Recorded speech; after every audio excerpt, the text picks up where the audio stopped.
It's not often that a team can go into a mini auction of the IPL with more released players than they have, or as many released players as they have retained players. But that's exactly what the Sunrisers Hyderabad have managed to do ahead of the IPL 2023 auction. So that means that in an auction that will see a lot of teams actually just look to add maybe a few players here or there, the Sunrisers Hyderabad have instead chosen to go for an entire team building operation just about a year after every other team had to undergo a team building operation, because there was, of course, what we know as the mega auction. Now, it is a very strange phenomenon, because if you look at the SRH, players, the number of players they've retained and the number of players they've released, the numbers pretty much tally. And as things stand, Sunrisers have a total of 13 slots that they can fill. Now, that's not a joke. 13 slots is a lot, because considering the fact that you can take at most 25 players in a squad, that means that right now they only have 12 players on their roster and they have an awful lot of money to spend, which is of course a positive if you're looking to build a new team. But it doesn't really bode very well for the team's chances going into the auction, because of course you'd have to be spending a lot of money on a lot of players. But the advantage they have is that with a purse that big, they can very well just disrupt the entire auction for other teams, and they will really need to, because again, not only do they have a lot of spots to fill, SRH don't even have a captain, because they released Kane Williamson into the auction. So a year after they stuck with Kane, made him their captain, they said, you know what, never mind, this isn't working out. He goes into the auction pool. Nicholas Pooran, someone who could have been a choice as far as captaincy option, he's into the auction pool. So many players in the auction pool, it was hard to pick just 5, and which is why this video will actually see me look at a lot more than just the top 5 players who I think they should be targeting. Because again, if you look at the top 5, first one who I put, Ben Stokes, for 2 simple reasons: top quality all-rounder and a leadership candidate if they so want to go in that direction. And of course, the best part is Stokes, no matter how expensive he gets, they actually have the money to bring him there. So they would be one of only maybe 2 sides who could potentially afford Stokes if he gets really, really expensive. Beyond that, again, Nicholas Pooran is a player I mentioned. Yes, I know they released him, but they could very well just sign him back for a lesser price than what they did last year, and it would actually save them money and also bring the player back to the team, because again, we know he had a slightly hit and miss time, but he's a player that can single-handedly decide games. Ajinkya Rahane is a player who again would surprise a lot of people here, but I think they do need squad players, and someone like Rahane would plug that gap very well. Probably wouldn't really cost them too much money either, so it would free up some time for them to actually look at other players who they need to replace, and there's of course a lot of them. Mayank Agarwal, another player who I mentioned, because again, if you're looking at capped Indian players, Mayank is probably the one who will grab the most attention, and so a lot of teams will actually be looking to target him.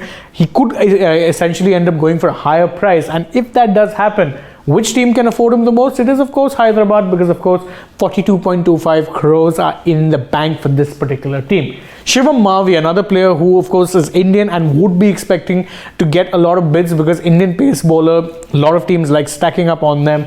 Mavi is someone who's put his base price at 40 lakhs, but could very well go for at least 10 times that, if not more. If it comes down to it, again, Hyderabad find themselves in a very good position to actually, bring in this player. But beyond that, again, if you look at this team, there's so many slots that they can be filling that it's not even funny. So if you're looking at the 2 crore option, again, if they want to really be disruptors, they can bring in someone like a Cameron Green. They could very well also place a big bid for someone like Sam Curran, Chris Jordan, Tymel Mills. All are options for them, because they really have that much money to spend. Jason Holder has had a spell with them as well. He too could be a potential player if they so choose. Someone like, as I said, Pooran before, maybe an Adil Rashid, getting another spin bowler, and they really need someone who can be a quality leg spin option. Rashid could be someone who plugs that hole. Adam Milne, again, someone they could use as an all-rounder. Even in the 1.5 crore, well, a lot of these players could be avoided again if they find that Adil Rashid, maybe not so much. Someone like an Adam Zampa could do that route. Shakib Al Hassan, again, someone who's played for the franchise, they might just choose to go for him. Harry Brook, a player who I'm expecting will attract a fair few bids. Again, if it really comes down to a bidding war, SRH have the advantage because of money in the bank. David Malan, maybe not, but again, they have that slot to fill if they so choose. even in the 1 crore bracket, there's a lot of players here who they could get. Someone like maybe, as I said, Mayank, maybe Manish Pandey, who's played for them before, or Mujib, or Moses Henriques, again, someone who's played for them before. There's a lot of players here who they could so bid for because, well, there's just that much money that they have. Even in the 50 lakhs bracket, someone like a Sikandar Raza would do a good job for them. Jaydev Unatkar could be a good squad option. There's so many options. Dasun Shanaka, someone who I think could be a very underrated buy if some team actually bothers putting in a bid for him. There's a lot of options for them if they're looking at filling their squad, whether it be Indians, whether it be foreign players, and really they need all of these options. Someone like a Harry Tector might be an option for them.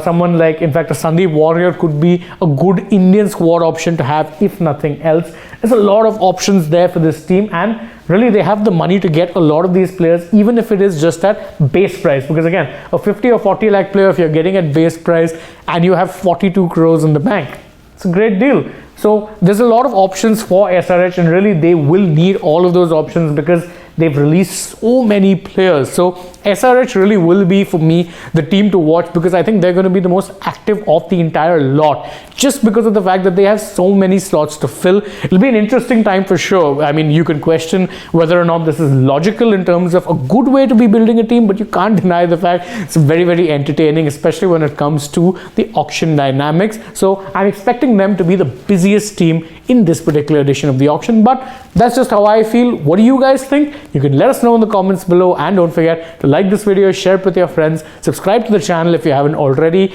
and don't forget to tap that bell icon. You can also follow us on Twitter, Instagram, and Facebook. And last but not least, don't forget to download the SportsTak app, where you'll get all of the updates from the IPL auction. Thank you all once again for joining us in this video. I hope to see you with us when we're covering the IPL auction, but for now, goodbye.